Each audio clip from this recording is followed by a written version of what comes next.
introduction, le casting de notre film du jour a comme actrice principale Signe Egon Olsen, qui a joué la docteure dans Breeder, sans doute pour ça que vous la connaissez.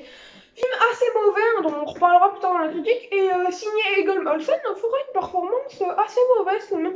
Pas mal de surjeux dans mes souvenirs. Pas plus de choses à dire niveau casting, pas plus de choses à dire dans cette introduction. Donc pour ceux qui aiment les thrillers, on critique l'excellent Le Dernier Patient de Anders Ronau Klarlund, un film danois de 2022. Comme je vous l'ai dit, c'est excellent. On est peut-être sur l'un des meilleurs thrillers de l'année. Actuellement, c'est le second meilleur thriller de l'année, dans mon top 10 de l'année. Ça doit en stresser quelques-uns. La conscience du temps est essentielle, y compris chez le psy. Marc Zidenius, c'est un nouveau? Oui. J'aurais aimé en savoir plus avant de le recevoir. La réinvention néoclassique. Le long métrage commence assez simplement, c'est-à-dire qu'il commence sur une base d'un thriller psychologique en huis clos.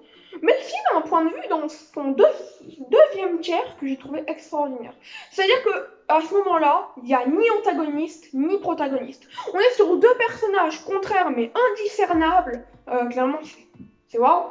D'ailleurs, à travers un twist imprévisible et une psychologie qui suivra l'antagoniste avec force.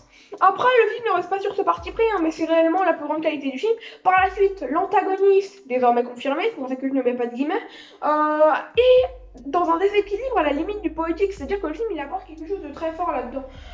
Ce qui donne quelque chose de très étrange d'ailleurs. En parlant d'étrangeté, le film a même des moments très malsains, notamment un moment que je ne vais pas citer ici, mais c'est jamais abusé, heureusement, il n'y a que vraiment deux moments comme ça, mais c'est à la manière d'un breeder, justement contraire à la manière d'un breeder qui lui abusait totalement de ses effets.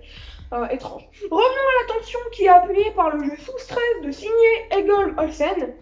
Clairement, elle joue bien mieux que dans Breeder, j'ai adoré son jeu, franchement, une des meilleures actrices de l'année actuellement.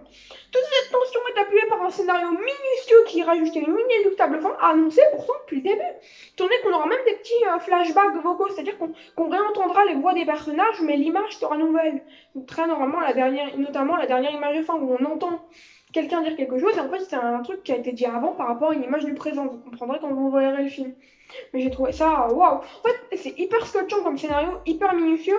Pour finir en 2 points, le long métrage est extrêmement réaliste, faut le dire, et la bande son aide très bien les scènes, notamment le long flashback de la voiture. Ça on n'est pas sur là on est sur un flashback qui va des années avant le film quoi, des années avant la temporalité du film, et vraiment j'ai trouvé le flashback de la voiture extrêmement fort. Je vous propose de conclure.